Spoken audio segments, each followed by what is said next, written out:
Hello, Mr. Lake and Erie Lady. I had something very weird happen to me when I was in junior high. This was back in the 1980s, when they still had junior high rather than middle school. I'm from a middle-sized town in Michigan, about 20,000 people, so it was far from a ghost town. You could go out on any given day and see hundreds of people before getting back home. My dad, my little brother, and I went to the movies to see a movie called The Hidden. It didn't do that great, so you might not remember it. It was about aliens. My dad was a big sci-fi fan. My brother and I were on school break for Christmas, so it's not like we had anything else to do, so we didn't mind going with him. We loved time with our father. He was a single dad. Our mother died of breast cancer when I was in grade school, so that's what was important to us. Since it was winter, and almost a winter solstice, the days were short. Plus, it was a typical overcast, gloomy Michigan late afternoon. I live in South Carolina now, and boy, am I thankful for warmer temps and brighter days. Anyway, it was almost dark when we entered the theater, but not quite. But I remember there was something different about the darkness. It wasn't the normal looming gray. It was kind of like a silvery haze. We go inside the theater, and there's nobody, even though there had been plenty of cars in the parking lot. All the lights are on, and you can smell the popcorn. There's just no one around. "The heck with it," my dad said, after waiting at the counter for an attendant who never showed. And then he pulled out $15 and put it on the counter. "We're going to miss the movie. Come on." We followed our father into the cinema. There were 4 of them.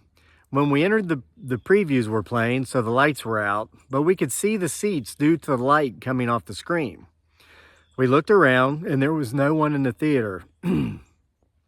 "Looks like we've got the place to ourselves," my father said. "Where do you want to sit?" We sat near the top in the center so we'd have the best view. A few minutes after the movie started, I actually got into the movie, so I didn't think anything more of what was going on, though it is important for me to point out that during the entirety of that movie, no one came into that cinema. No other customers, no employees, no one. After the movie, we got up to leave. We walked out of the cinema and into the hall. Again, there was no one there. My father and brother had to use the restroom, but I didn't, so I waited for them in the hall. While I was waiting, I detected movement out of the corner of my eyes. I looked down, and at the end of the hallway, there was a woman standing there, just under the exit sign of a side door exit. She looked familiar, and when I squinted to see her better, I realized that she looked exactly like my mother. She smiled and waved, and then my dad and brother came out of the bathroom, and the opening of the bathroom door grabbed my attention. I looked at my brother and dad as they came out of the restroom for just a second, not even that long, and then I looked back down the hall, and the woman that looked like my mom was gone. I ran down to the exit door to see if I could get a glimpse of her leaving, having assumed that she just walked out the door while I was looking away. But when I got to the door, I realized this could not have been the case. The door was chain locked from the inside. "What are you doing?" my dad asked. "We parked out front." "Nothing," I said. "I thought I saw someone." But I didn't tell him I thought I saw someone who looked like my mother. "At least someone else is here," my father said. And then I ran to catch up with him and my brother. On the way out, we still didn't see anyone. And when we got outside, it was pitch black dark. Okay, so as if this story isn't weird enough, this is where it gets really weird.